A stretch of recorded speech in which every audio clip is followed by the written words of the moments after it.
استغفر اللہ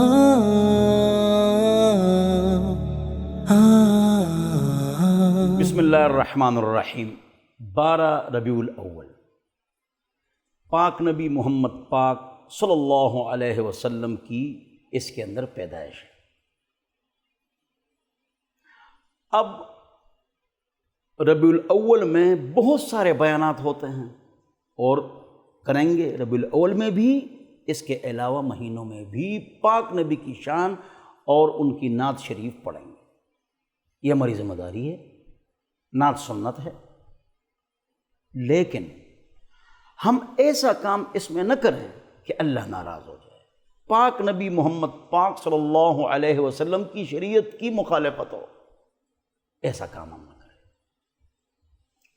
حضور اکرم صلی اللہ علیہ وسلم پیر کو پیدا ہوئے، پیر کو انتقال فرما گئے، پیر کو مکہ سے روانہ ہوئے اور پیر کو وہاں پہنچے اور استقبال ہوا، طلع البدر علینا۔ حضور اکرم صلی اللہ علیہ وسلم کے موضوع پر بیانات بہت سارے ہیں، جمال النبی، منال النبی، نوال النبی، وفات النبی، وصیت النبی، صلاۃ النبی، جمال النبی، بہت سارے موضوعات ہیں، سیرت النبی۔ لیکن ان تمام موضوعات میں ایک موضوع ایسا ہے جو سب سے ضروری ہے اور اس پر بولنا چاہیے، ہم نے اس پر نہیں بولنا ہے۔ کیوں؟ اس میں عمل کی بات آتی ہے تو عمل تو ہم نے کرنا ہی نہیں ہے۔ وہ ہے مقصد النبی، حضور اکرم صلی اللہ علیہ وسلم کیوں تشریف لائے تھے، اس پر ہم نے نہیں بولنا ہے، نہ بولتا ہے کوئی۔ نمبر 1، یتلو علیہم آیاتہ، حضور اکرم صلی اللہ علیہ وسلم کے آنے کے بہت سارے مقاصد ہیں، ان میں اونچے 11 ہیں، 11 میں اونچے 6 ہیں، میں صرف 6 بیان کرتا ہوں، 4 قرآن سے 2 حدیث سے۔ نمبر 1، تلاوت کتاب، خدا کی قسم 98% مرد عورتوں کی تلاوت غلط ہے، تو تلاوت ٹھیک کرو۔ حضور اکرم صلی اللہ علیہ وسلم اس لیے تشریف لائے تھے نا، تلاوت ٹھیک کرتے ہیں؟ نہیں۔ وَيُعَلِّمُهُمُ الْكِتَابُ وَالْحِکْمَةَ، پاک نبی کا مقصد قرآن اور حدیث کا درس، علماء انبیاء کے وارث ہیں، وہ قرآن و حدیث کا درس دیں گے، امت میں جوڑ پیدا کریں گے، توڑ نہیں۔ جو قرآن حدیث اور ختم نبوت کو مانے وہ مسلمان ہیں، سب مانتے، لہذا سارے مسلمان ہیں۔ ہم رب کے ہیں، رب ہمارے ہیں، ہم سب کے ہیں، سب ہمارے ہیں۔ امت کو جوڑنا ہے، قرآن و حدیث کا درس، اختلافی باتوں سے حتی الامکان بچنا، جہاں عقیدے کی بات ہو، بدعت کی بات ہو، بیان کریں گے شیرین انداز سے، پیارے انداز سے، لوگ دین پر بھی آ جائیں، متنفر بھی نہ ہو جائیں۔ حکمت،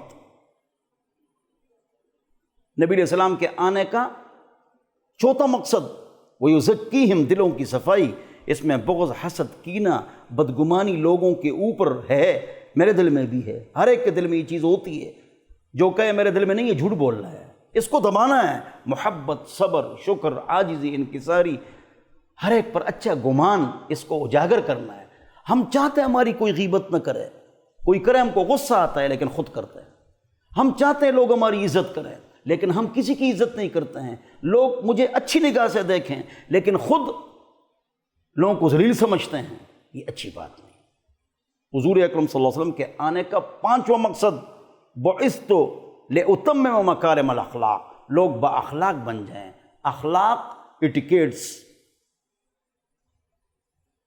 اخلاق کس کو کہتے ہیں؟ کیا لے، خیریت ہے، ٹھیک ہے، تکیہ لے لو، چائے پانی پیو، کافی پی لو، ٹھنڈا گرم، نہ، یہ اخلاق کا ایک جز ہے۔ اخلاق صبر کو کہتے ہیں، یہ مشکل کام ہے، کسی کو معاف کرنا مشکل کام ہے، یہ ہے صبر۔ صبر اخلاق ہے، اخلاق صبر ہے۔ حضور اس لیے تشریف لائے تھے صلی اللہ علیہ وسلم، اور ہم اپنے اندر صبر پیدا کریں گے، لوگوں کو معاف کریں گے، غصے کو پئیں گے۔ حضور اکرم صلی اللہ علیہ وسلم کے آنے کا 6واں مقصد، بعثت لأکثر المعازف، مجھے اس لیے بھیجا گیا ہے کہ میں ڈھول ڈمک کے آلات کو توڑ کے رکھ دوں۔ وبمحق المزامیر، اور مجھے اس لیے بھیجا گیا ہے کہ رباب، گٹار اور ستار، اس کے تاروں کو توڑ کے رکھ دوں۔ حضور اکرم صلی اللہ علیہ وسلم رباب، گٹار، ستار، ڈھول ڈمکے کے توڑنے کے لیے تشریف لائے تھے۔ آج ہم اللہ و رسول کے پاک ناموں کے ساتھ ڈھول بجاتے ہیں ربیع الاول میں، پرانے زمانے میں علماء کا اختلاف تھا میلاد کے حوالے سے، جدید زمانہ آیا، اب اختلاف ختم ہو گیا۔ تمام علماء کرام، بریلوی، دیوبندی، جماعت اسلامی، اہل حدیث، ڈاکٹر اسرار احمد صاحب، الہدا والے بزرگ، سارے حضرات فرماتے ہیں کہ بھائی نعت پڑھنا گانے کی طرز پر نہ ہو، کاروبار اس سے نہ بنایا جائے، اور حضور کی سیرت بیان کرنا ہمیشہ، ربیع الاول میں بھی ہمیشہ یہ جائز ہے۔ لیکن چندوں کے لیے گاڑیوں کو روکنا یا جلوس میں جانا اور نماز نہ پڑھنا اور ڈھول ڈمکے اور قوالیاں اور عورت اور مردوں کا اختلاط اور عورت بیان کرے آواز نامحرم میں جائے، سب اس کو حرام سمجھتے ہیں، سب کا اتفاق ہے۔ اتفاقی بات میں نے بتا دی، صحیح حدیث مسلم شریف کی، میلاد مناتے ہو جی، پیر کو روزہ رکھو، حضور فرماتے ہی میری میلاد، میں پیر کو پیدا ہوا ہوں، اس پر کوئی عمل نہیں کرے گا۔ اللہ ہم سب کو عمل کی توفیق عطا فرمائے۔ مقصد پر آؤ، ہم مقصد پر نہیں آتے ہیں۔ میں نے بہت دکانوں پر دیکھا ہے حرمت رسول پر جان بھی قربان ہے لکھا ہوا دیکھا ہے، لیکن 5 وقت نماز کے لیے نہیں جاتے ہیں۔ کیا اس سے ہم پیسے کماتے ہیں؟ اللہ ہم سب کو سمجھ عطا فرمائے۔ اصل چیز جو ہے وہ محبت رسول یعنی اطاعت رسول ہے۔ تعصل الہ وانت تظہر حبہ وذاک لعمری فی الفعال بدیع لو کان حبک صادقا لاطعتہ ان المحب لمن یحب یطیع۔ اطاعت، ہم اتنے آگے چلے گئے، عاشق رسول، تمام مکاتب فکر کے علماء عشق رسالت، عاشق رسول کا لفظ استعمال کرتے ہیں۔ قرآن و حدیث میں عشق کا لفظ ہے ہی نہیں، کہاں ہے؟ قرآن و حدیث میں محبت کا لفظ ہے، ہم حضور سے، صحابہ سے محبت کریں گے۔ عشق کا لفظ قرآن و حدیث میں کہاں ہے؟ صحابہ نے استعمال کیا ہے، ہم سب استعمال کرتے ہیں، مجھ سے بھی استعمال ہو جاتا ہے، لیکن کہاں ہے عشق کا لفظ قرآن و حدیث میں؟ محبت رسول، محبت اللہ کے ساتھ محبت، اور وہ محبت کیا ہے؟ منہ سے نہیں بلکہ اطاعت، حضور کی سنت پر عمل۔ جنہوں کا عشق ہے صادق وہ کف پر یاد کرتے ہیں، لبوں پہ مہر خاموشی، دلوں میں یاد کرتے ہیں۔ اصل چیز تو عمل ہے۔ ہم پوری توجہ 12 ربیع الاول جب آ جائے، ہم پوری توجہ کس پر لگائیں؟ تجدید عہد۔ حضور کس لیے تشریف لائے تھے؟ حضور کے آنے کا مقصد کیا ہے؟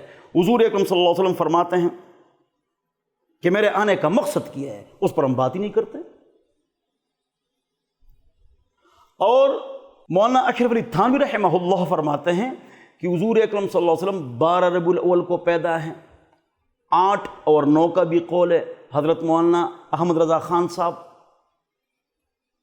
شیخ عبد القادر جیلانی رحمۃ اللہ علیہ، پیرانی پیر بزرگ، وہ فرماتے ہیں حضور کی پیدائش 10 محرم کو ہے۔ 10 محرم کو پیدائش ہے۔ وہ کیا کرتے تھے 10 محرم کو؟ حضرت 8، 9، 12 اور 10 محرم غنی الطالبین فضائل محرم میں ہے، حوالہ ریفرنس۔ اختلاف ہے پیدائش کے دن میں، لیکن اتفاق 12 ربیع الاول کو وفات ہیں۔ خوش رہو، حضور دین لے کر آئے ہیں، لیکن اس میں وفات بھی ہے، تو ڈھول ڈھمک کے مت بجاؤ، گناہ کے کام نہ کرو، گناہوں سے توبہ کرو۔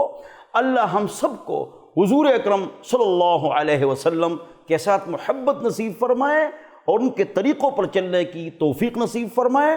محمد بشر ولیس کالبشر بل هو یاقوت والناس کالحجر، وصلی اللہ علی النبی الکریم۔